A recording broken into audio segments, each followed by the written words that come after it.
Pelear contra el oscurantismo de la época medieval significaba muchas veces también pelear contra la religión.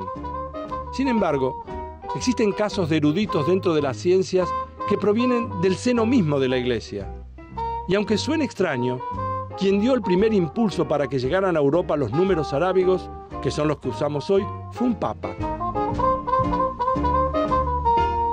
Es cierto que Fibonacci, a través de su famoso libro Liber Abaci, se encargó de concretar la definitiva inserción del sistema decimal 2 siglos más tarde.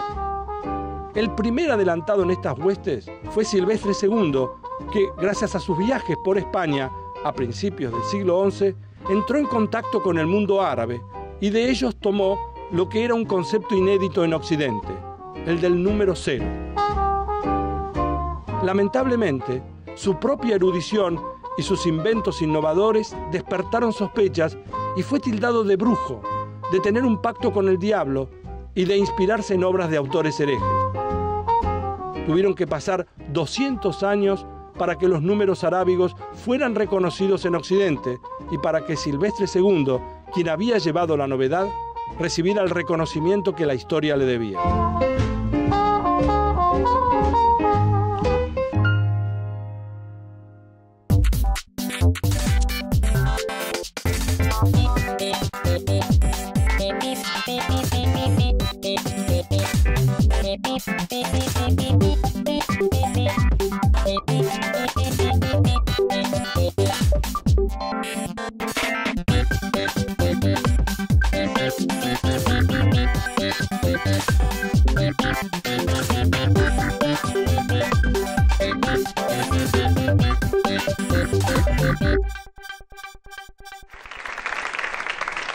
Bienvenidos. Esto es Alterados por Pi. Vamos a hablar hoy de los números. Una de las cosas más curiosas es que en realidad piensen que en algún momento de la historia no había números. O sea, los números en algún momento fueron inventados porque la gente, ¿cómo hacía para contar? Supongamos, la historia dice, supongamos que hubiera habido una persona que contaba ovejas, que criaba ovejas, que cuidaba ovejas. Si las dejaba salir del lugar en donde estaban, ¿cómo hacía esta persona, si no había números, para saber que la cantidad de ovejas que había salido fuera la misma que finalmente terminaban volviendo al establo o a lo que fuere, que tuvieran en aquel momento? Ahora, imagínense que una persona quisiera empezar a contar y a hacer cositas del siguiente tipo. Voy a poner palitos. Si yo digo, bueno, voy a contar palitos porque había muchas ovejas. Estas eran piedritas, palitos, etc. Vamos a hacer una cosa. Miren lo que uno está acostumbrado a hacer y no necesita tener los números. A ver.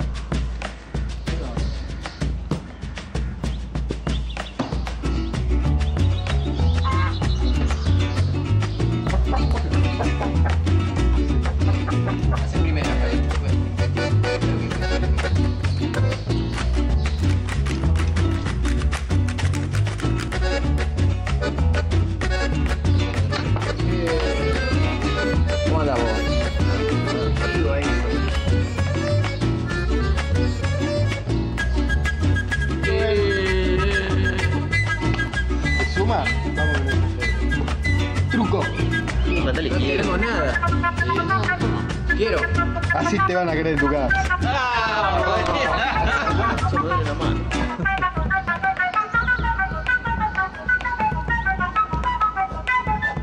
En definitiva, esto que estaba siendo un partido de truco, cuando uno juega las cartas, uno muchas veces no anota con números el puntaje. Lo que hace es que anota con palitos. Y en realidad, más que los palitos, ¿por qué hace esto? ¿Por qué hace esto para contar? Porque son 5 palitos, eso me doy cuenta. Pero ¿por qué lo hace así? Porque le sirve después ¿para qué eso? Para calcular el total, porque yo podría poner otra vez, hasta acá vamos. Y bueno, hasta acá vamos, tengo que empezar cada vez 1, 2, 3. ¿Se entiende lo que estoy diciendo? O sea, uno al poner esto, en alguna parte está como agrupando los palitos, poniéndolos de una manera que le resulte rápido para mirar. Entonces, ahora cuando nosotros hacemos esto, al poner los palitos, uno podría decir, pongo 5 palitos así, 5 palitos así, y ahora los voy agrupando en grupitos de 5. Y en realidad, uno, ¿qué es lo que hace finalmente? En lugar de ponerlos en grupitos de 5, si tuviera 23, por ejemplo, ¿cómo pone uno? ¿Cómo los agrupa uno que ya sabe? Porque ahora los números están inventados. Entonces ahora a uno le resulta natural. ¿Qué es lo que hace para darse cuenta de que acá hay 23? Uno los hubiera podido poner así, pero al mismo tiempo uno los va agrupando en grupitos de 10. ¿Está bien? Entonces acá tengo un grupo de 10, 2 grupos de 10 y después me sobran 3. ¿Estamos de acuerdo?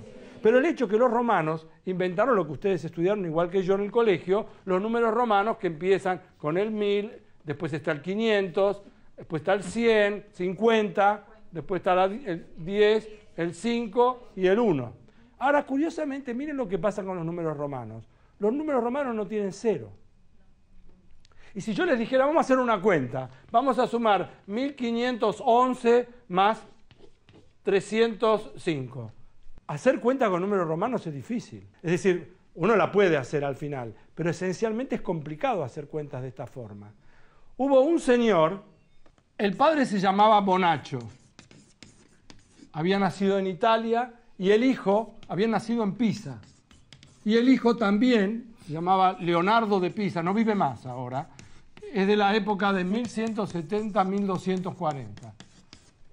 Esta es la época más o menos en que vivió Leonardo de Pisa. Se lo conocía con el nombre de Fibonacci, porque era casi como un apócope, una contracción de hijo de Bonaccio, o sea, filio, que sería en italiano escribir hijo, hijo de Bonaccio. Lo que pasa es que como el padre era un representante de aduana, trabajaba en la aduana, le quería dar una educación al hijo. Y al hijo lo mandaba para que se informara y se ilustrara con los árabes, más precisamente con los moros. Y los moros fueron los que introdujeron al chico con lo que es la numeración arábiga, los números que conocemos nosotros, y arábigo de árabe. Y ahí apareció el 1, el 2, el 3, el 4, etc. O sea, aparecieron los números que usamos hoy, los números naturales. Fibonacci se dio cuenta de que esto era una numeración mucho mejor, con lo cual inclusive se podía hacer cuentas. Pero hasta que Europa logró recibir estos números, pasaron casi 300 años. Y eso pasaba porque los mercaderes que trabajaban en aquella época no querían adoptar esto, porque con esto la gente podía seguir mejor las cuentas. En cambio, como les mostré con los números romanos, era un lío. Entonces, obviamente, lo que terminaba pasando es que la gente robaba a las pobres personas que no sabían hacer las cuentas, y ellos sí, y entonces, en definitiva, esto representaba un problema para ellos. Pero después de 200 o 300 años, finalmente emergieron estos números, y estos son los números, no hasta acá nada más. Siguen, es curioso, pero digamos después viene el 6, así 7, bueno. Quiero decir, estos son los que se conocen con el nombre de los números naturales. Y es más, aparece cuando uno mira en algunos libros de matemática, aparece la letra N escrita acá como doble, para que se note bien que son los naturales. Estos números naturales son los números con los cuales uno cuenta. Durante mucho tiempo siguieron estos números, pero resulta que el problema es que faltaba algo y en la humanidad también se produce un cambio muy brusco cuando aparece el 0. En números romanos no había 0. Y de pronto, y esto tiene que ver con la cultura india, aparece el número 0. Entonces, los naturales están ahí, que son los números con los cuales uno cuenta en general, y después aparece el 0, que no es un número natural, está afuera. Y quiero contar entonces qué cosa curiosa pasó. Si uno suma dos números naturales, ¿qué pasa? ¿Tiene un número natural o no? El problema está en que si yo sumar no hay problema, no me salgo de la bolsa de los naturales. Si yo sumo dos naturales me da un número natural. El problema está en que si yo resto dos naturales, depende cómo los reste. Porque si yo hago 7 menos 4, no se sale de la bolsa porque da 3. Si yo hago 8 menos 5, tampoco se sale de la bolsa, también me da 3. Pero el primer problema que tengo es que si hago 8 menos 8, se me complica. Porque el 8 menos 8 da 0 y 0 no es un número natural. Entonces, no solamente el 0 vino a representar la nada. O sea, cuando no hay algo, miren qué interesante, que no haya algo, hace falta poder decir de alguna manera, aquí no hay nada, acá no hay objetos. Es decir, que finalmente aparece el cero y con el cero además se pueden hacer operaciones. Porque si uno escribe esto y quiere restar, por ejemplo, si yo pongo así, ahora puedo poner un 0 acá que me hace mucha falta. Y ni hablar si acá también hubiera un 5, en cuyo caso puedo poner así 5, puedo usar el 0, que no solamente representa la nada, sino que cuando uno estaba agrupando en decenas, centenas, potencias de 10, ¿qué quiere decir que yo escriba 7083?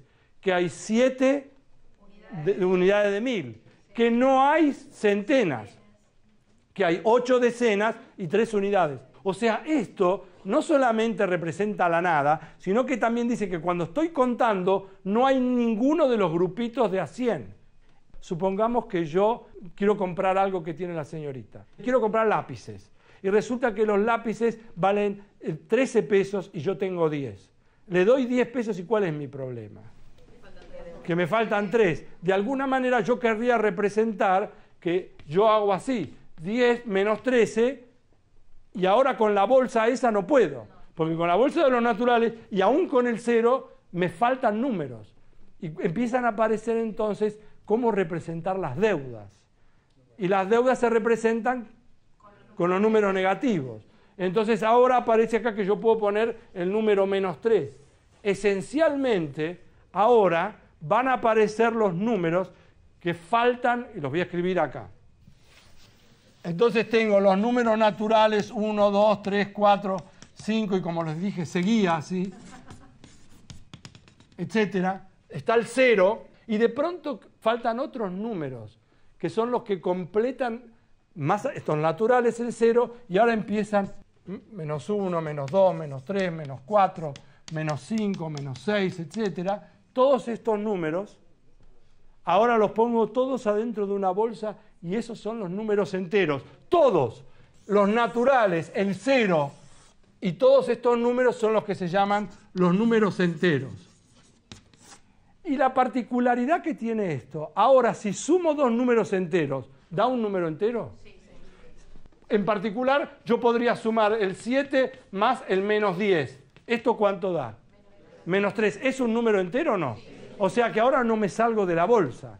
Los números enteros entonces sirven, recopilan todo. Y no solamente eso, hay algunas otras propiedades que tienen los números, porque uno puede sumar dos números enteros y da un número entero.